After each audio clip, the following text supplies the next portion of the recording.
flushing out the animation of my pendulum swinging from the left to the right. Here's what I got so far. I'm running into a small little issue that I'd like to resolve. So it swings that way, and then it's going to stop there at the back.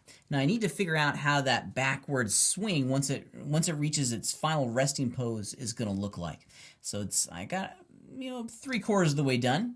I need to figure out this last little bit, and this last little bit is presenting a challenge because I don't really understand, or I'm having a hard time understanding exactly how my poses are being interpolated in the animation itself. Let me show you something that could be a big help. Let's go block it out. So I'm going to go to frame 95 is when my animation stops, okay, or it's when the block stops. So here I want the chain links to start swinging in the other direction. And let's give it maybe, I don't know. Let's go back over into the dope sheet, excuse me. I like working in the dope sheet. FYI, here's a great little trick. If you turn this on and off, this is going to show either everything, or with it on, it's only going to show the keyframes for the selected object. With it off, it becomes a really great handy tool to really get a good understanding of where the keyframes exist in the global timeline itself for all the objects that have been keyed. Because here are my master keyframes. I can see quite easily this is when it stops.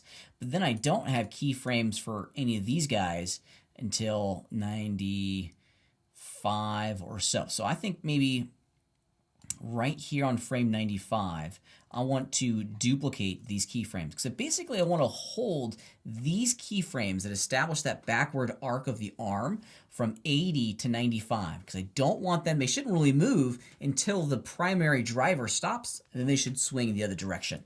So here's a great little trick. Of course, you could copy and paste, that works just as well. Or you select them all, hit Shift D, which is the keyboard shortcut for duplicate, and then you can move them out over there like that. Okay, let's see what we got so far. Yeah, so now it's just going to hold it, and then when it gets to frame 95, we want it to swing the opposite direction for, I don't know. Let's see, let's do 15 frames. 110 will be the extreme post. Let's go ahead and figure that out real fast. What we want the extreme pose. And this is going to have to equalize a little bit. Went a little too far here. So it's going to swing up pretty high because it's going to come to a stop. So it's going to swing up pretty high. And then I want it to swing downwards too. So let's increase maybe on frame, let's do frame 120. Let's see.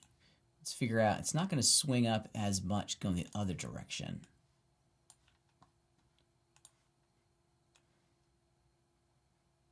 I want to clear out my preview range. And then, so it goes that way, and then it's losing energy. It's not going to swing up as high. As we go to the peak of the arc, the next movement is going to be a little bit smaller as gravity continues to pull down on this object. So maybe between there, two more, let's do another 110 frames apart. This one's not going to be as extreme, but we are going to animate it getting into that final resting pose of downwards.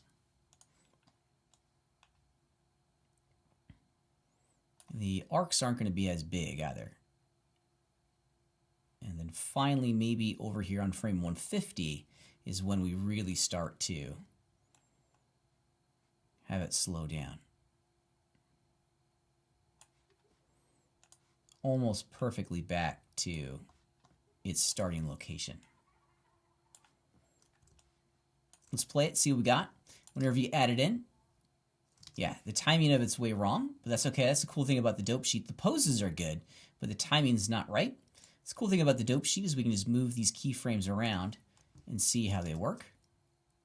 Yeah, I like it. And then maybe one final one. Let's do it another 10 frames apart.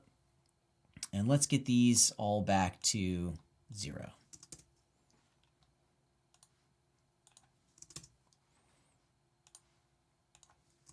Yeah, I'm liking it. Okay, cool. Let's zoom all the way out.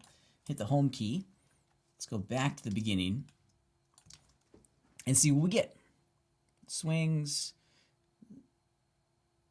Yeah, I like the animation at the end. The timing's all wrong, but that's okay. And that's really kind of speaks to the power of the dope sheet. That works until it just starts at the wrong time. But that's okay, because we can always go into the dope sheet and move these keyframes around. Now we don't want to, if we look carefully here, all of these keyframes determine the movement of that backward follow through and drag. So let's figure out when we want that to begin and end. Yeah, it's starting late. So maybe we move the entire thing forward a little bit, because it is going to be slowing down.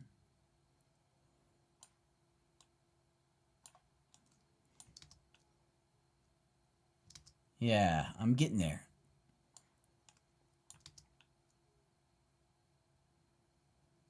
All right, I'm pretty happy with that. That's starting to look pretty good. I'm going to do a quick preview range of this entire animation.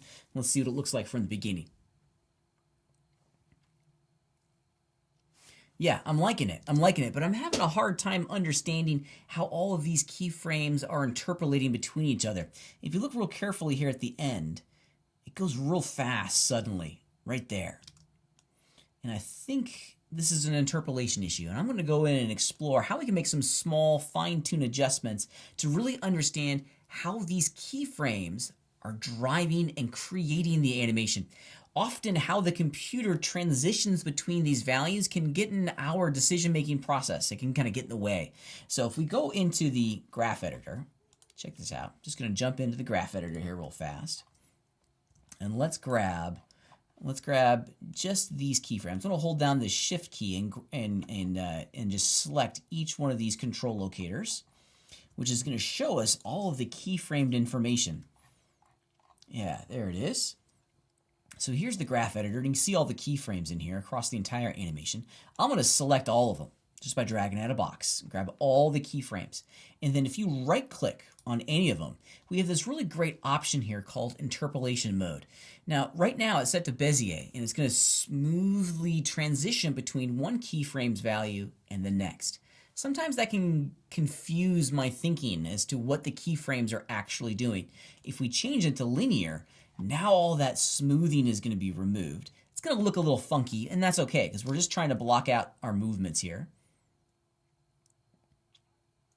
Yeah, and now I'm starting to get a real good sense here. Let's go back into the dope sheet.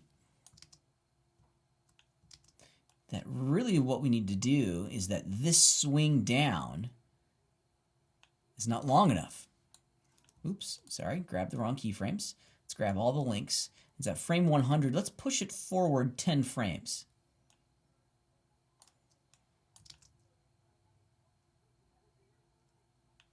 Yeah, maybe 10 frames was too much.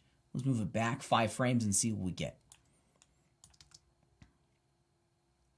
Yeah, I'm liking this. And globally, I'm going to do the exact same thing for all the rest of the keyframes to the right. I'm going to space them out a little bit. I haven't quite nailed the timing yet. And by changing all of my function curves to linear, I'm getting a really strong understanding in my brain how the function of each one of these keyframes is influencing the total animation. By taking that smoothed interpolation out of the mix, it's making it a little bit easier for me to see exactly what the keyframes are doing and how it's influencing the timeline.